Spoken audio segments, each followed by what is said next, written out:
Ayun, another day, another tips. Welcome sa Math Easy, na kung saan mas papadali natin yung pag-solve sa mga numbers. Meron ako ditong part 2 ng ating multiplying any number by 5. Ito yung part 2. Yung part 1 kasi ay multiplying any number by 5, pero yung multiplicand niya ay mga even number. Pero ito naman, yung mga multiplicand dito ay mga odd number. So, unahan natin yung number 1. So, meron tayong 9 times 5.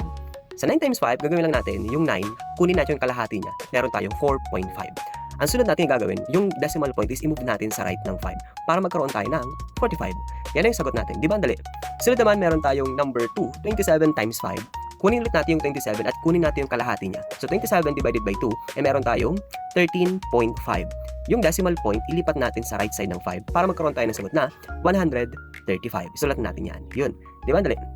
Sunod natin ay number 3. Meron tayong 65 times 5. Ang gagawin natin, kunin ulit natin yung kalahati ng 65. Yun, isulat lang natin siya. At ang sagot natin dyan ay 32.5. So, sunod naman, move natin yung decimal point para magkaroon tayo ng 325. Yan ang sagot. Yun. Sunod naman yung number 4. Meron tayong number 4 dito. 673 times 5. Kunin natin yung kalahati ng 673. Yun, 673 divided by 2. Meron tayong 336.5. Sulat na natin. Yun. At yung decimal point po na gagawin natin ay ilipat natin sa right side ng 5 para magkaroon tayo ng sagot na 3,365. Di ba? Dali. Math easy.